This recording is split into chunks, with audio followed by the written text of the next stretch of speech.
The story was about the tale of Mad King Mars, the greatest king on the continent of Ares, and his abnormal companions.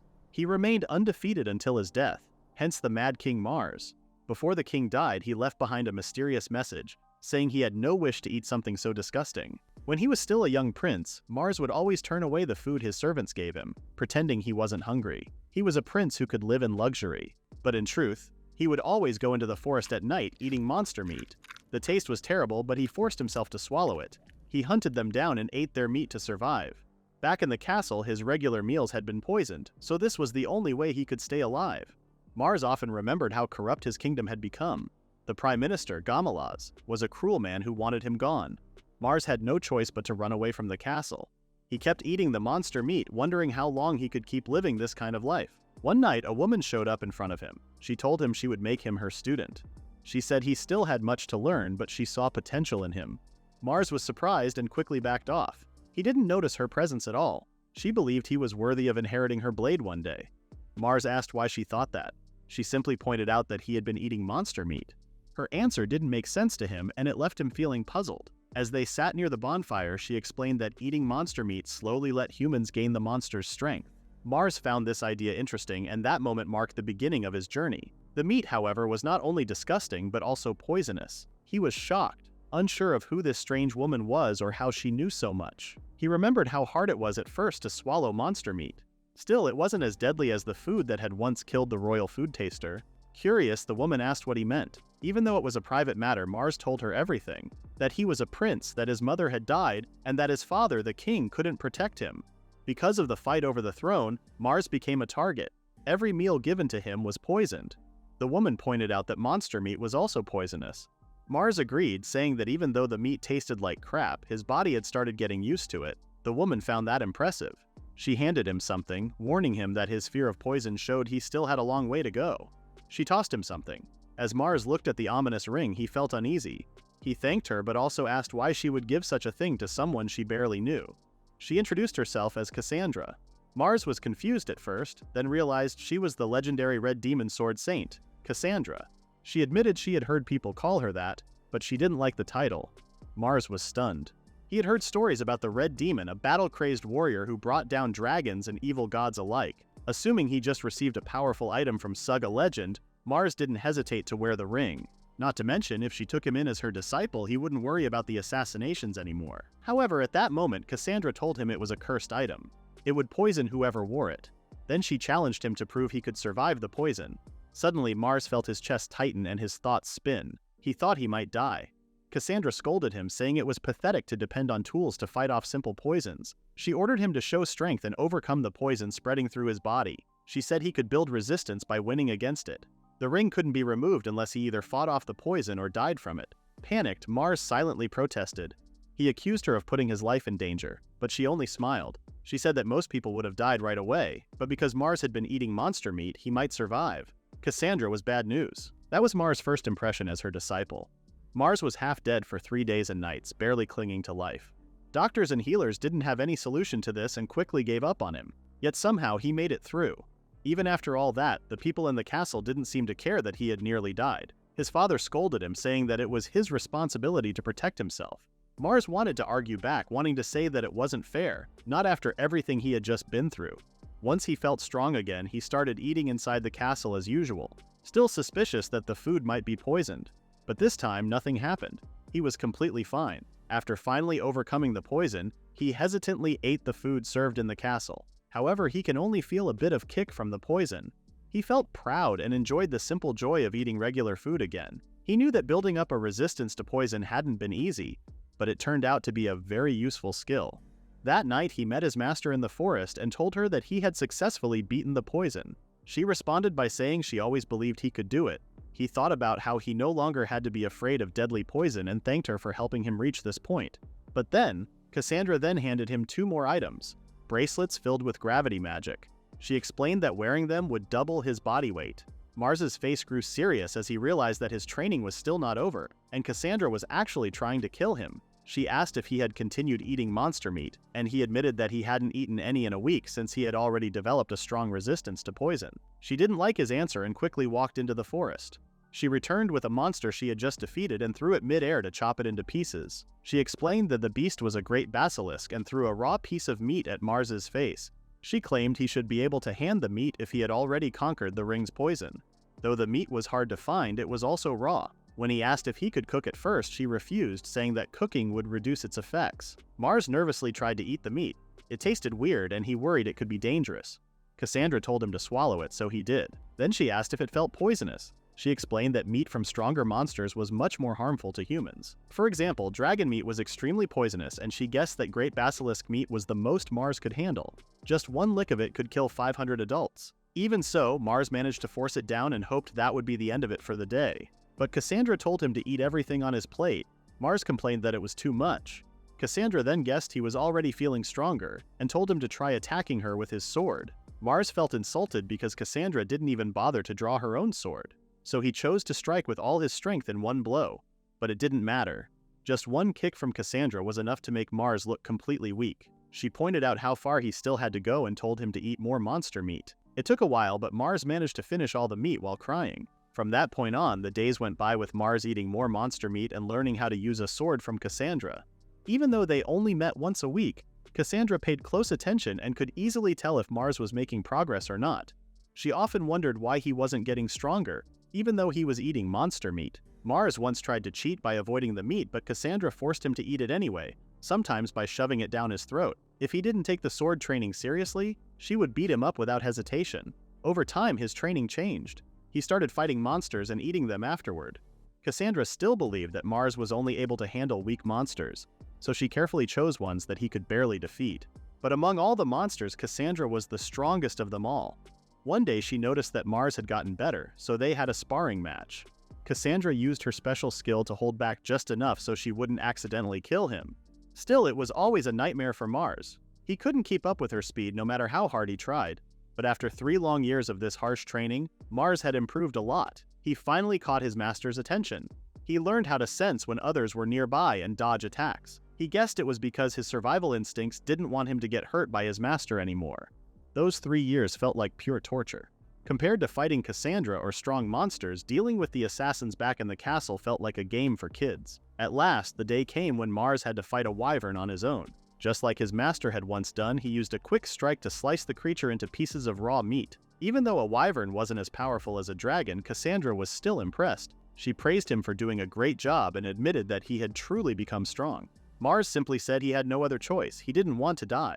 When Cassandra asked what he meant, he explained that he didn't want to die from hunger and thanked her for everything. She also noticed how he had gotten used to eating monster meat. She asked if it felt good to grow stronger. Mars agreed and said it was now easier to deal with the assassins chasing him. Cassandra smiled and told him she had nothing left to teach. Before leaving, she reminded him not to forget his training. If he ever skipped it, she warned she'd come back and kill him for real next time. Her words left him confused. For 3 years, she had been his strict and powerful teacher, and now she just said that and walked away. Thinking back, he realized he never even asked where she lived. He guessed she traveled the world, always looking for stronger opponents. It was probably rare for her to stay in one kingdom for so long, but Mars knew he still had a long way to go. He needed to keep getting stronger if he wanted to survive. He was sure she would come back and actually try to kill him if he ever got lazy. Thanks to her training, he had already grown much stronger. What started as a desperate attempt to escape assassins had dragged him into a nightmare. He never thought meeting Cassandra would change his life like this, but if he wanted to survive the killers sent by Gammaraz, defeat powerful monsters, and avoid being killed by his own master, then Mars had no choice. He had to keep eating monster meat and keep moving forward. It had been a while since Cassandra disappeared. As always, assassins kept coming after Mars. After taking down the 10th assassin that month, he began to worry that the assassin world might soon run out of people. Still, Gammaraz didn't stop. They had forced the king to marry their daughter and have a son as part of their plan. This was why they wanted Mars gone, so they could take the throne for themselves.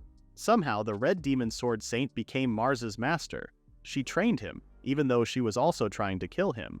Mars had no choice but to grow stronger if he wanted to stay alive. One evening, while Mars was quietly dragging away his latest target, he saw a group of young men practicing sword fighting. Curious, he stopped to watch. It felt strange to him. There hadn't been a war for 200 years, so most people stopped training for real battles. The kingdom of Fallon was at the height of peace, and sword skills were seen as useless, something only wild people would care about. Even sword duels were banned. and anyone who still trained with swords was thought to be crazy. Talking about it was already risky. Doing it could land someone in prison.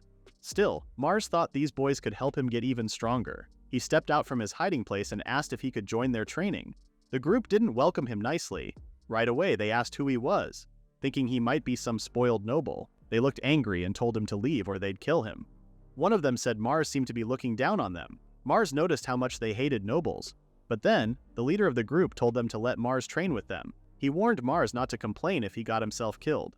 Mars thought the boy was being foolish. The boy attacked with full strength, but Mars easily beat him. The group was shocked by Mars's skill. Mars gave a small smile and told the boy he was lucky to still be alive. Normally, a hit like that would have split an assassin in half. At first, the others were angry about the loss, but they soon calmed down and knelt before Mars. Mars then told them that they would be his training partners from now on. They would meet every 7 days. He explained that since he was stronger than all 5 of them, he needed better training partners to keep improving. One of the boys complained. He said they were just training to pass the time and were already struggling with daily life. Then he mocked Mars, saying that as a noble he must be used to eating fancy food. He asked what Mars had for dinner. Mars simply answered that he had eaten red bone meat.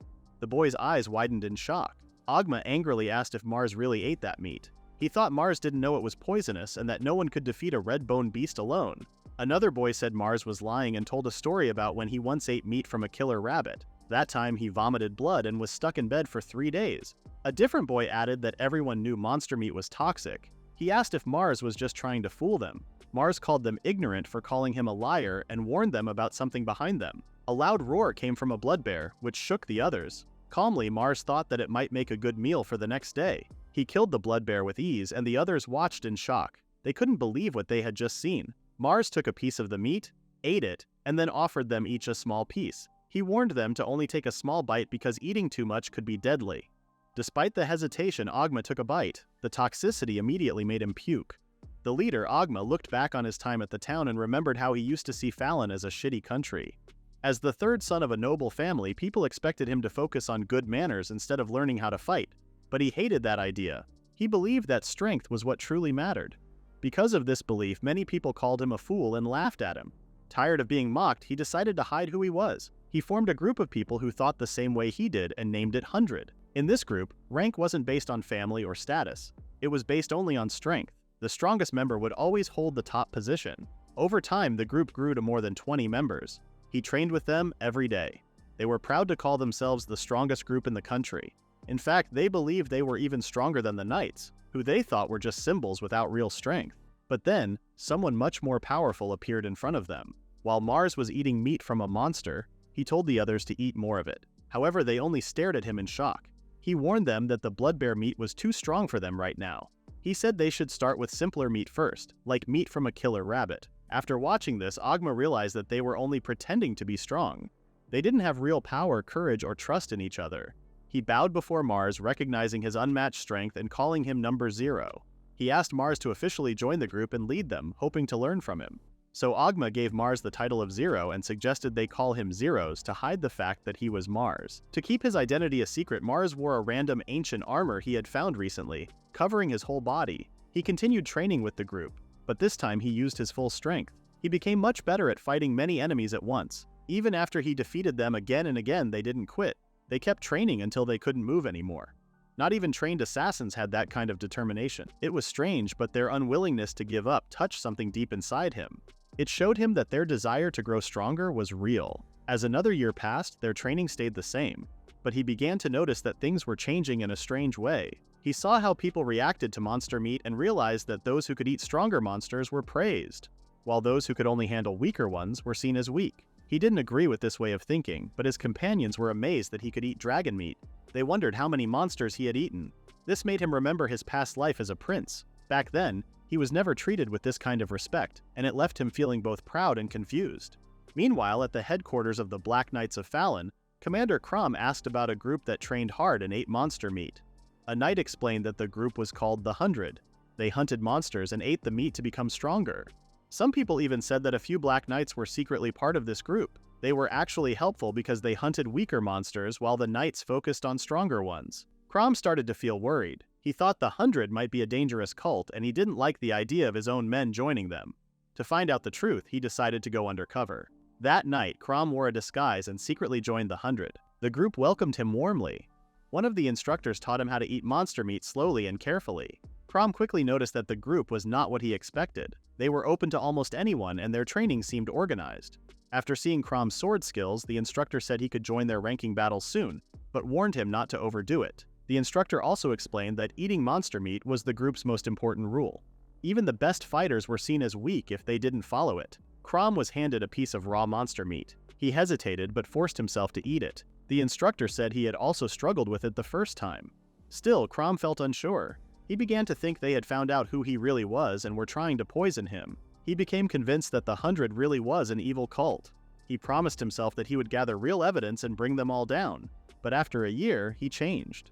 He discovered that monster meat was actually amazing, and his strength had grown a lot. Every night, the 100 went out to hunt monsters, ate their meat, and then tested how strong they had become. At first, he had doubted his own sanity, but chasing real strength started to feel exciting and meaningful. Over time, Crom began to look up to Zeros, the mysterious leader of the 100. Zeros had incredible skills and was even willing to teach others. Crom came to understand that trying to destroy the 100 would have been a mistake. He finally felt like he had found real purpose by being part of their group.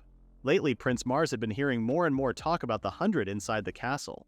Nobles and regular people didn't always agree. Some were amazed by the group, while others didn't trust them. But Mars, now living under the name Zeros, thought this new life was much better than being a prince. When he stood before his father, the king, he gave a respectful bow. The king asked him about the 100, calling them a group that felt like a strange cult. Mars chose his words carefully as he admitted that the situation was complicated. Then Gamara spoke up, reminding everyone that Mars was still the next in line to be king. Right away, Mars felt that Gamaris might be up to something again. Gamaris kept talking, saying that even though Mars had royal blood, he hadn't really proven himself as a true prince. But then Gamaris shared an idea. He said Mars should lead a mission to defeat the group known as the 100. If Mars could pull it off, no one would question whether he deserved the throne, not just in their kingdom, but in nearby lands too. Gamaris also pointed out that Mars was good with a sword, so he seemed like the right person for the job. Mars was stunned. Did they just send him on a mission that could get him killed? He quickly thought about it and realized something worse. The 100 had earned the support of many people. If he went after them, it could ruin his name completely. He started to believe that someone wanted him to fail on purpose, maybe as payback for something. Then the king asked if Mars could carry out the mission. Mars wondered why his father was listening to Gamera so easily.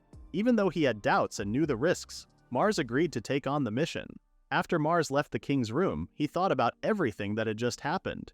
He believed Gamaris was trying to trick him into doing something wrong, something that could destroy his chances of becoming king. Mars didn't want to fall for the trap, so he started thinking of a way to handle the situation. While he was lost in thought, he noticed a girl sitting on the sofa in his room. She looked at him, stood up, and walked toward him like they already knew each other. Mars felt surprised. He didn't know who she was or why she was in his room without being invited. At first, he wondered if she was an assassin, but then he changed his mind. Something about her felt different. She seemed calm and moved with quiet confidence. Then the girl offered him her power. She first called him Mars, but then used the name Zeros. This shocked him. He wondered how she knew that name. He had always kept his secret identity hidden from everyone. Feeling both curious and confused, he asked how she knew about him and if they had met before. With a light tone, she said he had already forgotten, just as she thought he would. Then she told him her name was Frau, and that she was his fiancée. Mars was shocked but quickly tried to stay calm. He said sorry for not recognizing her right away. When she said the name Zeros, he asked what she meant. That name brought back a wave of memories. He had worked hard for years to hide that part of himself from the world. She explained that she had been watching over him through a magical mark on her hand. The mark allowed her to see what he saw and even appear wherever he was. His eyes widened when he looked down and saw the same mark on his own hand. Suddenly, old memories came rushing back. When they were children, she had placed the mark on his hand during a simple game they played to seal their engagement. At the time, he thought it was just for fun. But now, he realized it had been something far more serious. He stood still, trying to understand the truth. Frau had been watching him for years. This discovery amazed him but also made him feel uneasy.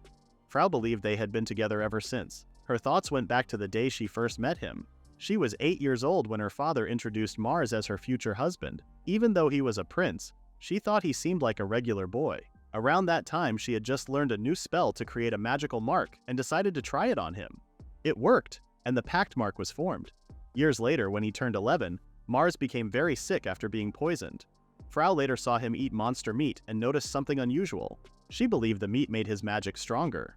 Curious and amazed by the changes she saw in him, she decided to do the same. Her magic grew stronger too. From that moment on, she never felt bored with Mars. Now older, the prince remembered when Frau once told him she could always watch over him through the pact mark.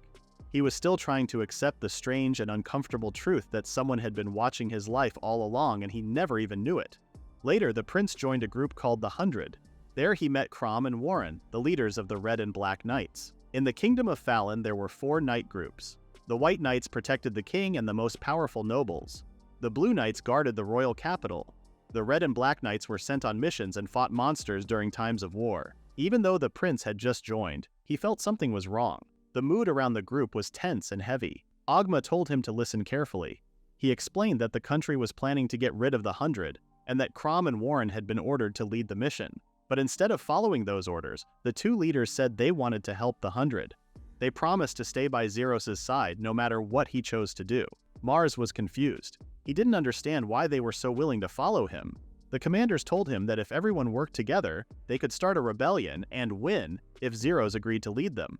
Mars wasn't sure what to think. He wondered if they truly meant to go against their own country. To be honest, he didn't want to get involved in something as serious as a rebellion. He would rather run away and live a free life in another land. He only said 2 words: without rebellion. Everyone was left confused. Then Mars decided to reveal the truth about who he really was. He hoped that by doing so, they would understand why his situation was so difficult.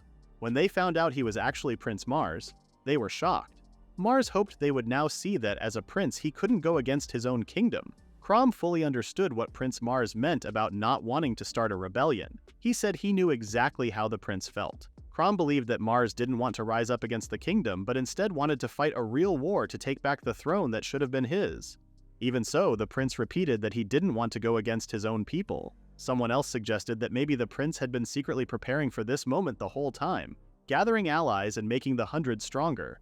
But Prince Mars quickly disagreed.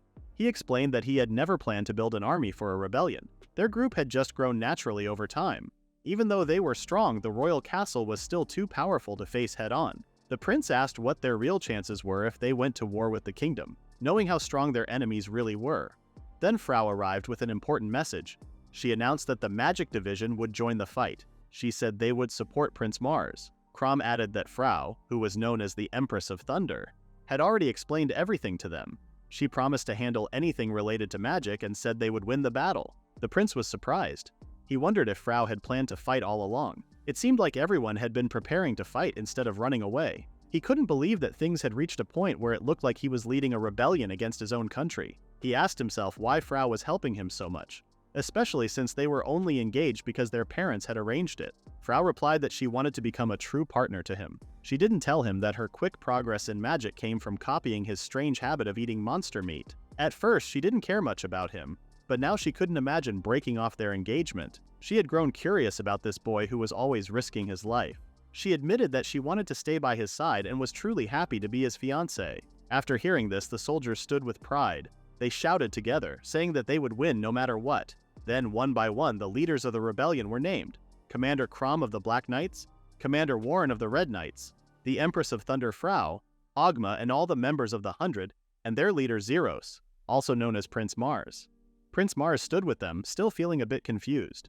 He saw that he had joined a strong group that couldn't be broken, and everyone was already prepared to start a rebellion against the country. He knew they had a good chance of winning, but he also wondered when he had even started caring about the throne. He thought the whole situation was moving too quickly and didn't make much sense to him.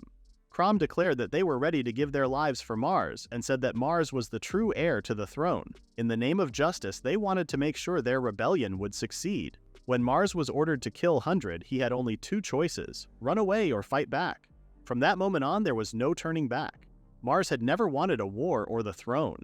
He just wanted a peaceful life. But now, seeing the people who chose to follow him, he felt a deep sense of responsibility. After spending so much time alone and not trusting anyone, their faith in him felt heavy, but also important. Frau looked at Mars with quiet care. He was becoming a danger to the kingdom, but she couldn't look away. She walked up to him once more, promising they would win and saying she wanted to fight by his side. The day to defeat 100 had finally arrived. As Mars climbed onto his horse, a knight official came over. He noticed how tense the prince looked and reminded him to leave most of the fighting to the Black and Red Knight commanders. Mars's main goal was to face and defeat the enemy leader. The knight also warned him that if he lost, the outcome would be terrible. That moment made Mars realize something important. The White Knights, who were connected to his enemy, Gourmet, might not protect him at all. In fact, they could try to get him killed during the battle. Soon, the commanders of the Black and Red Knights arrived, fully ready to begin the fight. One of them asked to speak with the prince, but the White Knight's commander stepped in and stopped him. The commanders refused the request, saying there was no reason for Mars to talk with the 100. As the army stepped onto the battlefield, the leader of the White Knights smiled with excitement at the sight of the large army in front of him. The Black and Red Knight stood in full armor, prepared for battle. He reminded his men that the 100 were just a group of nobodies pretending to be knights, and he said it was embarrassing to treat them like real enemies. He couldn't believe that their noble order had fallen so far, and he laughed at them. Prince Mars saw that Frau and Warren were ready to fight, so he had no choice but to prepare himself. With a strong will, he raised his sword toward the castle and said their real enemy was in the imperial capital. The leader of the White Knights was surprised and tried to ask what Mars meant, but before he could finish, Mars struck him down, cutting him in half. The White Knights were left confused, while the Black and Red Knights cheered with excitement. One of the White Knights began praising Mars for his powerful strike. With a cold look, Mars said he already knew they planned to kill him no matter how the mission ended. The White Knight was shocked that Mars had figured it out. Frau said he wasn't even surprised anymore, then slashed his sword across the White Knight's neck. Not far away, another White Knight dropped to the ground begging for mercy. He claimed they were only following orders and never wanted to hurt the prince. Mars stared at him with cold eyes. Frau called them weak and said cowards like that didn't deserve to protect the kingdom. Then, he quickly ended the knight's life with one clean strike. He added that as long as people like that existed, true peace could never be reached. Heads of the White Knights flew through the air around Mars. Frau looked at him and said the White Knights had dishonored themselves. Now it was time to bring real justice to their broken kingdom. Mars gave a small smile, touched by Frau's loyalty, though something in Frau's intense eyes felt a little unsettling. Warren warned that their enemies were probably watching every move they made. Mars agreed and said they needed to move quickly and go straight to the capital. The Blue Knights had locked the castle gates and tried to keep them closed, but some of the knights changed sides and chose to support Mars. They opened the gates for him. As Mars walked through the gates with a smile on his face, the Blue Knights asked him to bring peace back to the kingdom. They thanked him and wished him well. Inside the capital, the members of the group called 100 fought hard. Their skills in battle showed that real strength came from standing up for what was right, not just using power. They defeated their enemies with little trouble and made it clear that violence alone could never truly end conflict. One of the White Knights shouted that the 100 were nothing more than thugs. Mars quietly agreed, but the knights reminded him that they still had the Mage Corps on their side. Mars froze when he heard that. At the Mage Tower, Frau's father told her that Prince Mars had started a rebellion. Frau calmly asked her father to step down and give her the family title. He was shocked and said he wasn't ready to give up his position. He also said he didn't believe a woman could lead the family. Frau responded by casting a spell, showing that she had joined the rebellion. She explained her plan would start with a shock spell. Then she would use lightning, followed by explosion, and finally a spell to dissolve everything. No one wanted to be caught in those spells. Her father tried to calm her down, but she cast lightning again and asked him to give her the family title, just this once in her life. The huge blast of magic quickly caught Prince Mars's attention. The White Knights began to wonder why the mages hadn't joined the battle yet. Mars thought that maybe Frau had finally taken action. He entered the castle, and Frau told him to leave the rest to them. At the same time, Gourmet stepped forward, surprised that Mars had really started a rebellion. He said Mars had sealed his own fate, but before anything could happen, 5 adventurers suddenly appeared and warned Mars to get ready for battle. The group told him they were there to end his life. Mars turned to his father, who looked back at him with fear in his eyes. In that moment, Mars remembered how his father never really tried to find out what happened to his mother. It seemed like his father only cared about staying alive, not about learning the truth. One girl in the group used a spell that controlled gravity. The magic held Mars in place and he couldn't move. Gourmet proudly said they had finally trapped the prince using magic. He said Mars's attempt to fight back had surprised him, but he was ready for it. He also said that he had paid strong adventurers to help, and that even more backup was on the way to surround Mars. Then something happened that shocked everyone. Prince Mars calmly moved and broke free from the gravity bracelets all by himself. The girl who cast the spell gasped in shock. Another person in the group shouted that the gravity magic should have worked. Mars explained that the spell did work, but he had gotten used to its force. The group stood there, stunned. They admitted they had never seen anyone resist gravity magic like that before. Then, another member of the group tried to take Mars down with a new attack. Mars reacted quickly and slashed the bag that the attacker had thrown. It released poison from a poisonous lizard, and it entered his body. The thief warned him that he would be paralyzed soon. But Mars stayed calm and said the meat of poisonous reptiles tasted terrible. The thief was shocked.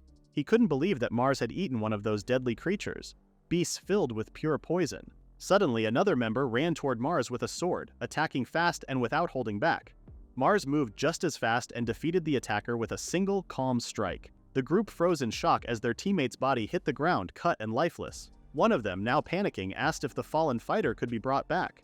The healer said only a necromancer could do that. Mars gave a small smile and said sorry. He explained it had been a long time since he fought without holding back, so his control wasn't perfect.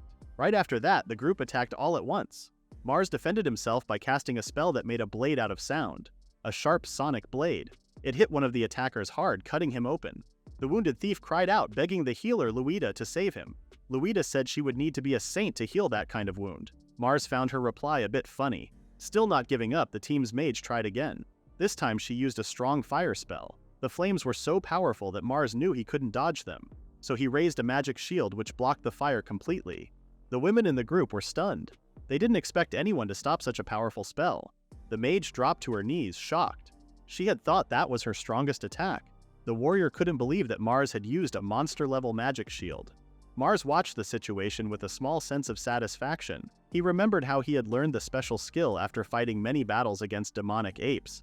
He had eaten their flesh over and over until he finally understood how to use the technique. With a calm look, Mars gave the group a chance to leave, saying he didn't plan to kill them. He told them they could walk away safely and he would not harm them. But one person in the group didn't accept his offer. That person accused Mars of insulting them. Angry, the person asked if Prince Mars really thought they would just walk away after he had already killed some of their friends. Before Mars could respond, an A-rank adventurer suddenly stepped forward and attacked without warning. Mars quickly got ready to defend himself, but he soon noticed that his enemy's sword skills were much better than he expected. He realized this fight would not be easy. Mars became serious and kicked the adventurer, sending him flying backward. The fighter, now on the ground, looked up in surprise and asked if Mars was a monk instead of a swordsman. Mars simply replied that his skills came from his master. As the fight came close to ending, Mars looked at Gourmet and said he was the last one left. Gourmet, shocked, thought about everything that had led up to this moment. He had spent many years working with nobles to stop the kingdom from falling apart. He had made tough decisions and lived with the consequences. He remembered how, 15 years earlier, the kingdom almost broke down because of what the former queen had done. To save the nation, he had convinced the king to lead a coup. Since then, he had worked carefully to keep things in order, building alliances with nobles to prevent more problems. But Prince Mars had always been a threat to that balance. Some nobles saw the prince as a tool they could use for power, which could destroy everything Gourmet had worked so hard to protect. Believing it was for the good of the kingdom, Gourmet had even tried to have Mars killed several times, but the prince had survived every attempt. Suddenly, the 100 stormed into the castle. They said that the noble factions had been defeated and pointed at Gourmet, saying he was the last one left. Mars stopped to think. Had the 100 really taken down all the nobles? And if they had, what would happen next? Who would lead the kingdom? When Gourmet saw the members of the 100, he realized that Mars had been zeros all along. He was shocked that the prince had built such a group and had been preparing for this rebellion for a long time. Mars didn't believe the people from the 100 could lead the kingdom. He even thought about stepping back and letting his father become king. But when he mentioned it, his frightened father told him to just take the throne himself. Mars sighed, wishing his father would at least show a little doubt for once. Mars began to wonder if there was anyone else who knew how to rule. Then he looked at Gourmet and made a surprising decision. He handed over the job of leading the kingdom to him. Gourmet was completely confused by the unexpected responsibility. In the days that came after, the kingdom was quickly brought back to order. Not long after, Mars married Frau, as he had come to trust her because of her bravery during the Civil War. She had only been testing a spell that could hurt herself, but now she had a different interest. This time, she wanted to try a summoning ritual that needed a human sacrifice. Mars started to wonder if making her queen had been a smart choice. Agma and the others didn't stop scolding Mars for putting Gourmet in charge. Even Crom was worried about that decision. Mars realized he couldn't leave the kingdom's politics to these strong warriors who only cared about becoming tougher and proving their worth. After being given the role, Gourmet took it seriously. He praised Mars as a true ruler and promised to serve him with full loyalty.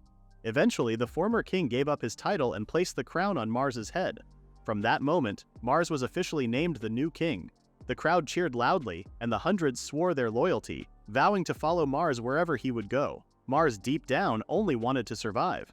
By eating monster flesh, Prince Mars had unknowingly climbed his way to the throne. But one question still remained. Would he rebuild the kingdom, or what kind of future was waiting for him now? Not long after, a young man placed a severed arm on a table and asked a medic girl for help.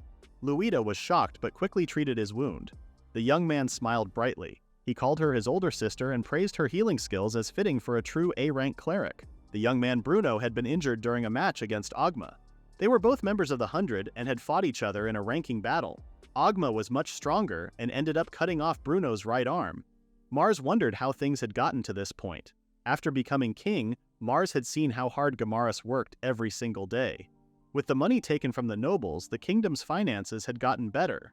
But Mars also realized he hadn't rewarded the 100 for their help during the Uprising.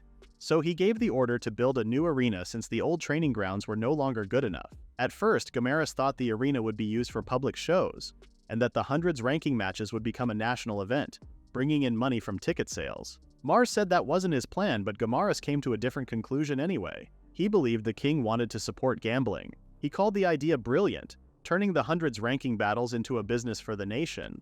Gourmet pointed out that Fallon was a poor kingdom without strong industries. He guessed that Mars had already seen this problem back when he created the 100. Mars noticed the new misunderstanding but decided to go along with it. Gourmet promised that the arena would become a key part of the country's growth and said he would take care of everything right away. Mars didn't really care about the method as long as the kingdom prospered. In less than 6 months, the arena was finished. Because so many people came to watch the matches, the kingdom's money more than doubled. During one of the fights, a young fighter was seriously hurt. One of his teammates quickly ran to the cleric, Luida, and begged her to heal him. Luida checked the injured fighter and was shocked. She said there was no chance to save him. The teammate didn't want to believe it and asked why she would say that. Luida tried to explain that the fighter had already died. But then the boy she thought was dead began to cry. Ogma stepped in to calm the situation. He turned to Luida and warned her that if she refused to heal the fighter, more people could die in the future. Even though Luida wasn't sure it would work, she made a desperate prayer. Somehow, the young fighter, Barry, came back to life. After that, Luida scolded the group and warned them that if they bothered her like that again, she might turn the dead into undead instead. At the same time, one of the king's advisors asked for a special match. King Mars thought it was his responsibility to take part in these events now. Fighters in the arena, like Ogma, earned a lot of money, attention, and respect. Recently, the top 100 fighters had become famous. King Mars agreed to fight 10 of these strong fighters. Before the match, they told him to take off his armlet, just like he did during the rebellion.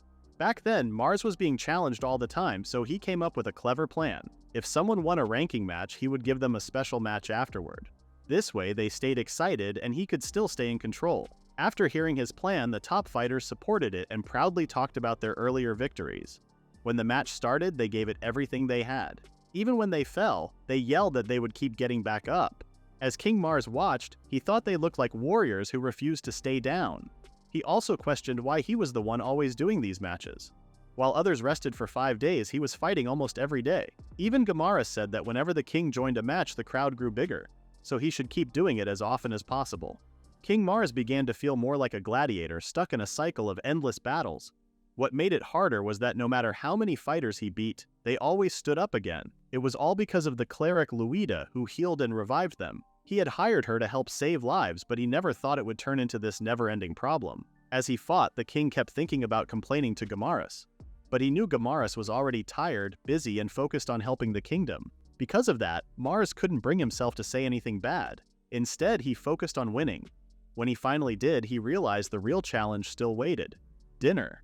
At the table, Luida was doing a magic ritual with a focused expression. She was trying to remove poison from her food and quietly wondered why she even had to eat something dangerous. As she used a spell to protect herself, the king turned to Gourmet and asked about the killer rabbits. Gourmet said they were almost gone and had nearly disappeared from the kingdom's lands.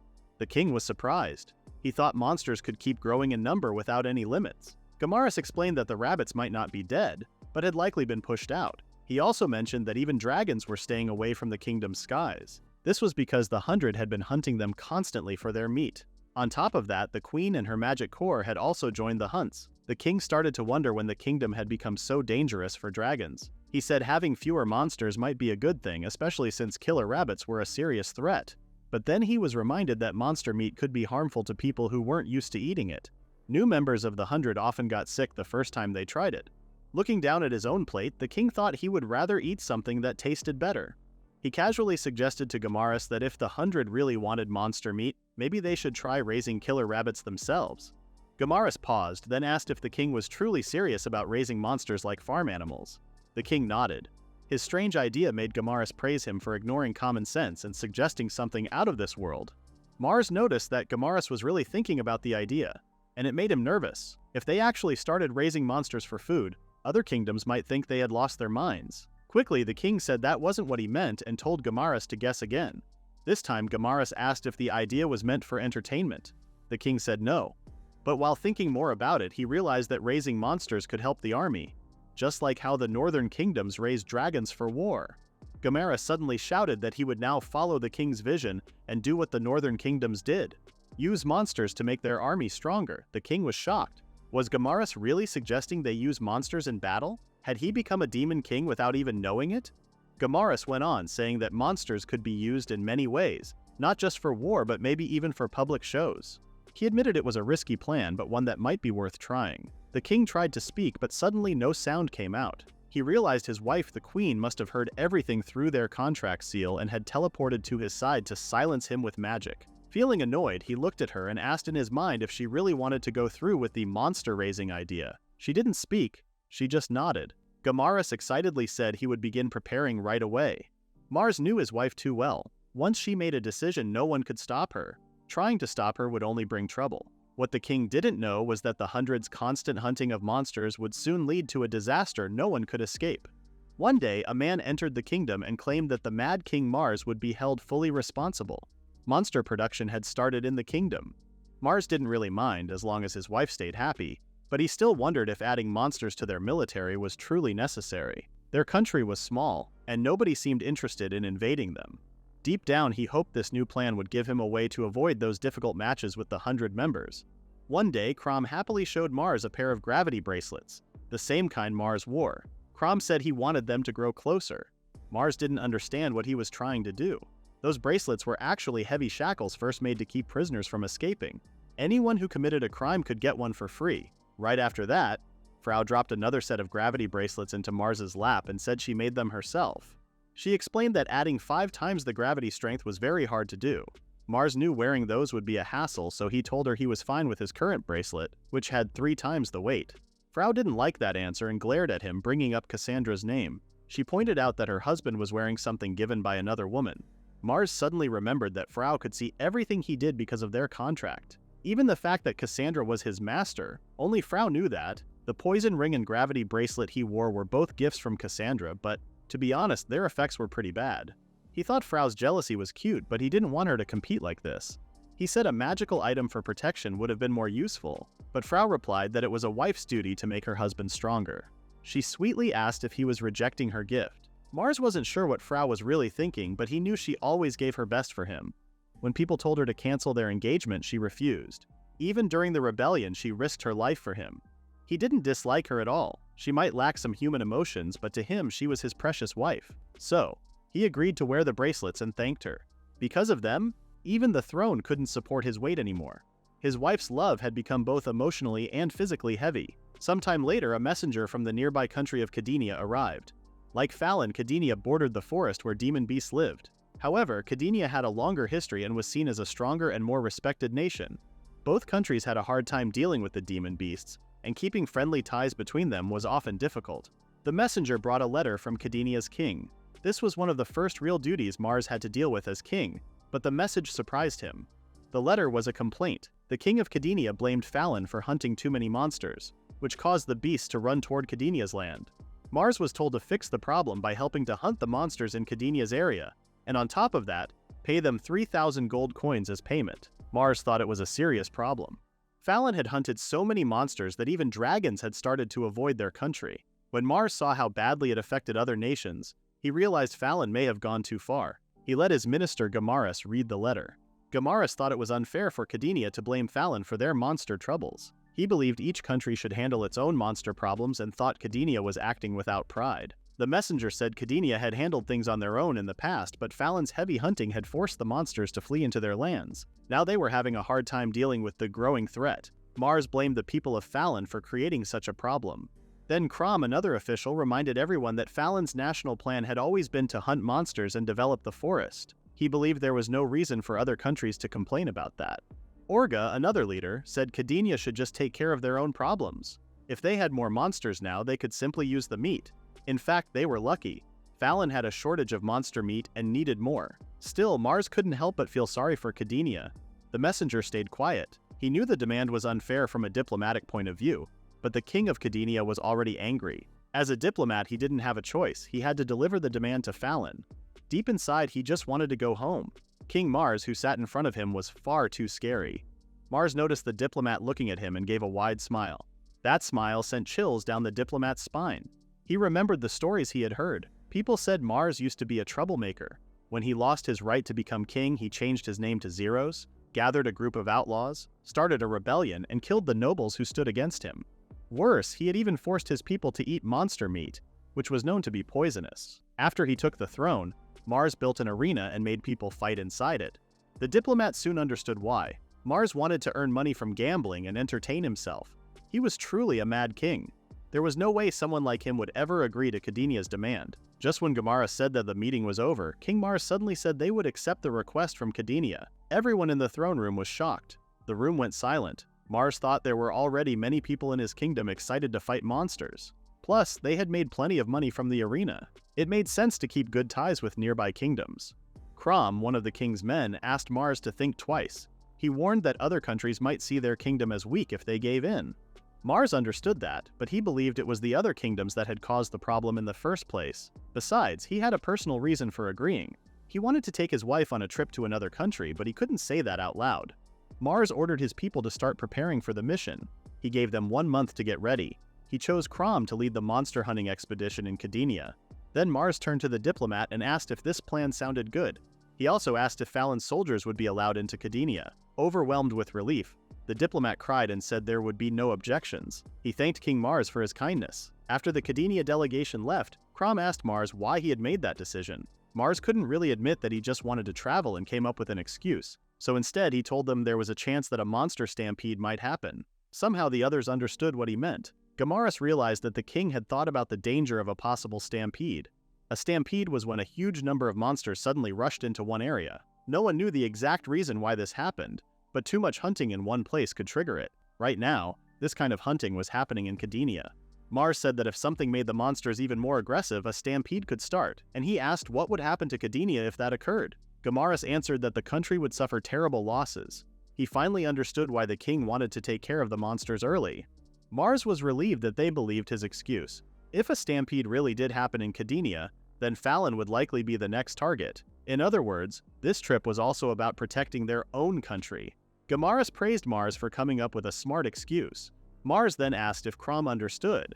Crom said he did and promised to let the Black Knights handle the monster problem. He swore they would succeed no matter what. Mars was surprised by how fired up Crom was, but at least they were serious about the mission. A month later, Mars and Frau were riding together in a carriage. This was their first trip as a couple, and Mars was excited. He believed the monster subjugation should have been completed by now, and that the king of Cadenia would welcome them warmly. But he started to wonder why they had so many guards with them. It was supposed to be a simple diplomatic visit, yet it looked more like they were preparing for war. Ogma then said they had reached Cadenia's capital, Moss. Mars looked out of the carriage and was shocked. He saw a massive number of monsters in the distance marching toward the capital's walls. He couldn't understand why the monsters were surrounding the city, especially since he had already ordered the Black Knights to wipe them out. About 2 weeks ago, Crom went to the Demon Beast Forest. At first, he couldn't believe he didn't understand the king's words. But later, everything started to make sense. He realized that Cadenia's foolish request had already been part of the king's plan. The king clearly wanted to start developing the Demon Beast Forest and didn't really care about the stampede. Instead, he planned to use it as a weapon. Crom believed that King Mars wanted to take control of Cadenia. He opened a bottle and poured a strange liquid on the ground. At that time, Fallon had been working on ways to create monsters in large numbers, and this liquid was one of their newest results. If they spread it across Cadenia's lands, it would attract monsters just like fire attracts moths. Cadenia would fall, but Crom was sure that Mars had already thought that through. He imagined that when the stampede reached its worst point, King Mars and Queen Frau would suddenly arrive and save the towns and villages. That way, Mars could gain power and influence in Cadenia. Crom laughed to himself. He thought the king's plan was smart and perfect. This battle would be the first step in King Mars's plan to conquer the continent. In the present, Ogma said that the Black Knights carried out the plan without any mistakes. Mars asked what plan he was talking about. Ogma then asked what they should do next. Stepping out of the carriage, Mars gave a clear order to his men: help the capital and wipe out every single monster. Mars was still confused. He remembered sending Crom to take care of the monsters, but right now he had to focus on getting rid of every last one of them. There were too many and he didn't have time to waste, especially not with the King of Cadenia waiting. Just then, Frau stepped forward, spoke a strong magic spell, and burned all the monsters outside in one powerful attack. Mars saw just how strong his wife really was, but things were even worse inside. The capital city was under attack. A knight captain named George met Mars and thanked him for the help.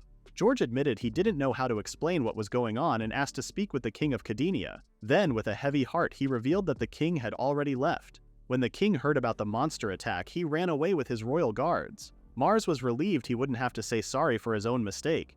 If he could defeat the monsters now, maybe no one would blame him. He asked if the monsters had attacked other places in Cadenia.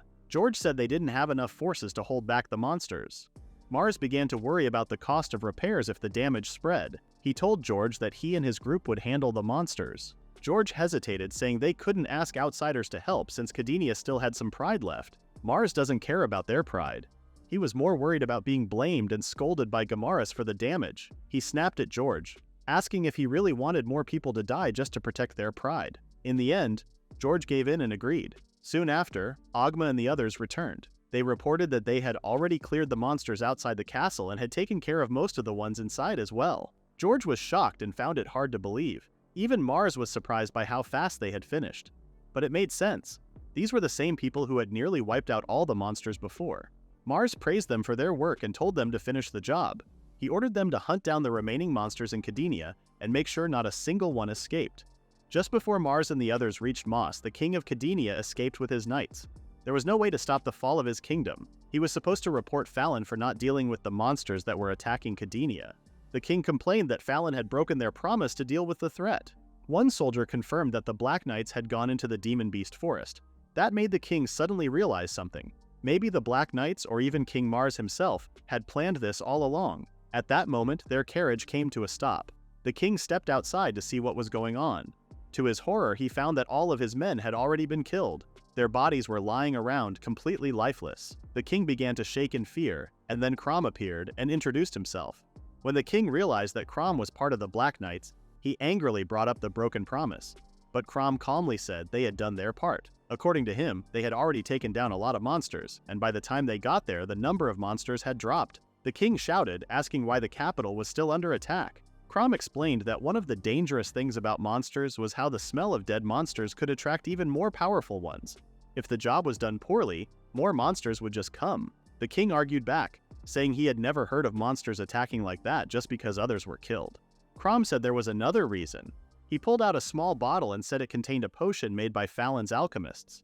This potion attracted monsters, and if it was mixed with monster blood, the effect became even stronger. He admitted that they had spread this potion from the forest all the way to the capital. The king was shocked. He couldn't believe they had caused the monster stampede on purpose. He blamed Crom for making it happen.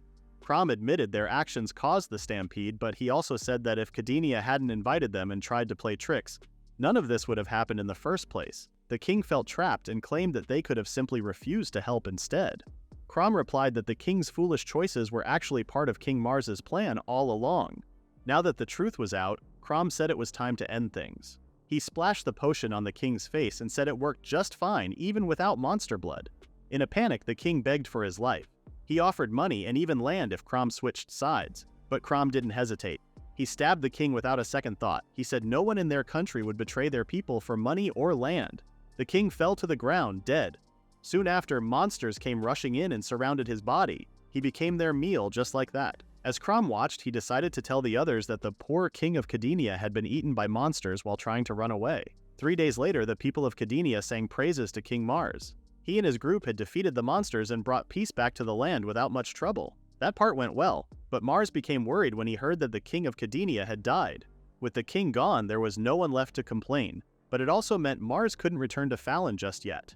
When he reached the capital city of Moss, Mars sent his escort knights to hunt down any remaining monsters. He then visited several cities that were badly damaged and helped with the cleanup.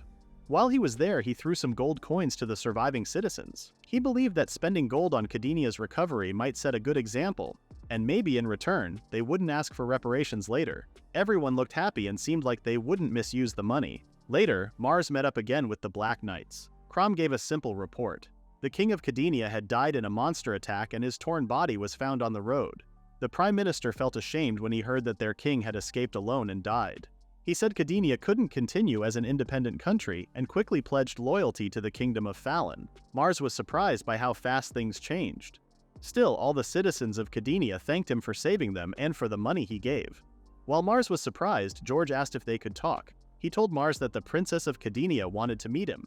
George explained that Princess Rubis had stayed in the castle during all the chaos and never ran away like her father did. He shared her message, saying that she praised King Mars and really wanted to meet him in person. Mars couldn't ignore the compliment, especially from another royal. He agreed to meet her. George also said that the princess wanted the meeting to be private, just the two of them over dinner. Hearing this, Mars became worried. He knew it wouldn't really be a secret because Frau could still see and hear everything through the contract mark they shared. At the same time, Princess Rubis was thinking about what would happen to Cadenia now. Her royal family had lost the people's trust. The king had died in shame and now the citizens looked up to a foreign king instead. She had heard how Mars gave out gold after the disaster, which quickly won over the hearts of her people. She believed the gold must have come from the payment her father forced Fallon to give. Everything added up too well, but it was hard for her to accept how perfectly it all worked. Fallon had agreed to pay so easily, which should have raised questions from the beginning. Rubis began to wonder if everything had been planned by the so-called Mad King Mars. She thought maybe Mars had turned his own demands against them and caused the stampede himself, all to invade the country. She realized how cold and clever Mars really was. Even if she tried to blame Fallon for everything, she had no real proof. She would only sound like a foolish royal desperate to be believed. And even if she had the evidence, Mars's kindness and gifts had already won the people over.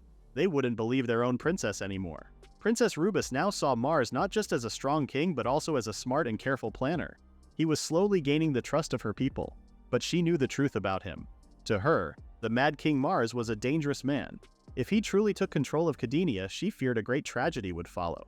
Maybe she was the only one who saw the danger, and so, for the good of her kingdom and its people, she made a choice. As the Princess of Cadenia, she swore she would be the one to end King Mars's life. Earlier, Rubis told George that the stampede had been planned by King Mars so he could take over Cadenia and make it part of Falloon territory. Since the people's support was already leaning toward Mars, she believed most of southern Cadenia was already under Falloon's control. To save their country, they had to defeat Mars. George, feeling worried, asked how they could do that since no one in Cadenia was strong enough to beat him. When King Mars and his 100 knights entered the capital, they quickly defeated monsters that even the Cadenian army couldn't handle. They were seen as living legends. Rubis said there was only one possible way, by poisoning him. George reminded her that King Mars's wife, Frau, was a powerful magician who could sense poison if she was around. Rubis then suggested inviting Mars to a private meal so she could poison him without anyone else knowing. She asked for George's help, saying that if things went wrong, she wanted the blame to fall only on her. She was willing to risk her life to stop a war and protect her country. Later, during the meal, Mars showed surprise at the variety of Cadenian dishes served, which were usually only found in royal courts. He thanked Rubis for the warm welcome. Rubis was shocked that Mars had actually come alone and without any protection. She felt guilty about her plan, but she knew it had to be done. Every dish on the table had been poisoned. Rubis did this so she could react quickly if Mars asked her to switch plates. Once he had eaten enough poison, she would be ready. She hoped to watch him suffer and die, though the thought made her nervous. She had never done anything like this before. Mars, noticing how tense she was, thought she looked oddly charming. Then he asked her what she wanted to talk about. Rubis began to speak about her grandfather, a respected noble from northern Cadenia. She had hoped to bring up political matters to catch Mars's attention, but she made a mistake. Mars didn't want to talk about politics. Instead, he was more interested in the food and wanted to discuss the traditional Cadenian dishes first. Rubis began to worry that Mars had already noticed the poison. To keep him eating, she encouraged him and even took a bite of the food herself. Mars continued eating and said the meal was incredibly tasty, especially the spicy flavors. Rubis was shocked. He kept eating every dish even though all of them were poisoned. She turned to George, asking what was happening. George assured her that Mars's food had definitely been poisoned. Rubis began to think that Mars might be more than human. The antidote she had taken wasn't perfect, and if she kept eating the same food as him, her life could be in serious danger. When Mars saw that Rubis was tense, he realized it was time to talk about politics. He asked her how old she was. Rubis answered that she was 14. Mars had expected that. After seeing her, he guessed she was the same age as his younger brother, Nickel. He then thought about making Nickel the leader of Cadenia. Since they were the same age, he hoped they would get along. Rubis was shocked. She had just heard what sounded like a political marriage proposal. She thought Mars was trying to marry his younger brother to her so he could take over her country without any problems. She couldn't believe how easily Mars had figured out her plans. She felt like she had been playing right into his hands the whole time. Mars asked her what she thought and told her that Nicole was good at politics and would likely get along with her. Rubis wanted to politely decline, as royalty should, but her head felt cloudy from all the poison she had taken. She just wanted the meeting to end so she could get the antidote. She simply said she would think about it in a good way. Mars was pleased to hear that. Rubis then excused herself, and Mars felt a little disappointed because there was still food left. The meeting ended quietly without any trouble. Right after, Mars contacted Gourmet back home through magic to tell him that he planned to put Nicole in charge of Cadenia. Gourmet was shocked by the news. He thought Mars was planning to have Nicole marry the princess of Cadenia and become its king. Gourmet cried with joy. Nicole was Mars's half-brother, and when Mars became king, people thought Nicole would be killed. Even though Nicole had tried to assassinate him before, Mars had spared his life. It wasn't just out of kindness, but because he had been preparing Nicole for this future role, marrying the princess of a taken country. Gourmet was amazed by how far ahead Mars had planned. After that, Nicole and his mother went to greet King Mars. Nicole's mother thanked him for giving her son such an important match. Both of them knelt before the king. Nicole thanked his older brother for trusting him with a big responsibility and promised he wouldn't let him down. Mars was confused about why Nicole brought their mother and mentioned something like a good match. Still, he was glad to see that his brother looked motivated. He told Nicole to work with Rubis and to do his best. Nicole then asked where Rubis was. Mars said she was supposed to be in the castle, but people said she wasn't feeling well. Frau offered to go with Nicole, and Mars quickly agreed. He thought a short castle tour would be fine. As long as Frau was there, nothing should go wrong. Confident and glowing, Frau told him to leave everything to him. Later at Cadenia Castle, Frau easily defeated the castle knights without much effort. He told them not to block the path of Cadenia's future king. Georg told them to stop and pointed out that they were being too rough inside another country's castle. But Frau reminded them that Lord Nickel came all the way to see his future wife, and yet they were stopping him. Georg realized that this marriage must have been Fallon's plan. Nicole stepped forward and explained that the matter had already been settled between his grandfather Gourmet and Rubis's grandfather, Duke Gordon. He said both families were happy about the marriage, and he even thanked Mars for his support. Georg couldn't believe that Duke Gordon would agree to something like that. But Nickel said the Duke didn't seem to mind the idea of his granddaughter becoming queen. Then Nickel warned Georg, asking if he really wanted people to know what the princess had done to his brother. Georg looked shocked and asked what he meant. Nickel said it was the same in every country. Many people wanted to harm his brother, but they were all foolish. He added that a real king couldn't be defeated by ordinary people. Frau stepped in, now sounding threatening, and asked Georg if he still wanted to fight. He said he didn't mind either way. At that moment, Georg understood there was nothing more they could do. Just then, Rubis came out of the room and told Georg to stoop. She came out of her room, looking stressed out with visible dark spots under her eyes. She asked Nicole to enter her room alone, and Nicole quickly agreed. The two sat down to talk. Rubis asked what they wanted from her. Nicole said they didn't want anything. He explained that they only hoped to build a better Cadenia together. Rubis replied that Cadenia had already been a good country, even before Fallon got involved. Nicole questioned that idea. He said that if Cadenia had truly been a good country, then its people would have supported his brother without hesitation. He added that if the country had been well managed, no foreign power would have felt the need to interfere. He asked her who she thought a country was meant to serve. Rubis answered that a country was for the people. Nicole agreed, and said that was exactly why she should join them, because no one cared for the people more than his older brother. Rubis became angry. She said that was nonsense. Even children had heard of Fallon's so-called Mad King. Everywhere he went, there were battles, bloodshed, and death. He had taken power using bandits and killed the nobles. He even ate the poisoned flesh of monsters and built an arena just for fun. She didn't think he was even a decent person, much less a proper king. Nickel didn't argue with all of that. However, he pointed out that his brother had never harmed innocent people. He explained that Mars had removed nobles who ignored the people's needs and had fought monsters that threatened villages and towns. Nicole said that his brother had strong support from the people of Fallon, and now he hoped the people of Cadenia would support him too. He added that with the nobles gone in Fallon, there were no more middlemen stealing money from taxes. The country's income grew, and the people had fewer burdens. Nicole claimed that no one in Fallon spoke badly about his brother. Rubus was shocked. Everything she had believed in felt like it had suddenly fallen apart. Nicole then invited her to visit Fallon someday to see the truth with her own eyes. Then Nicole smiled and said he was happy. Rubus was surprised by his sudden change in mood. Nicole admitted that he was glad to know his future bride was both smart and kind. Rubus blushed and her mood softened. With that killer smile, Rubus agreed to marry Nicole. Their wedding became a grand celebration. It also marked the moment when Cadenia officially became part of Fallon. Mars felt relieved that they could finally have peace with Cadenia. However, this clueless Cupid still wondered why the two young people had ended up getting married. That is the end of the recap at Chapter 9. Please read the pinned comment about the next part.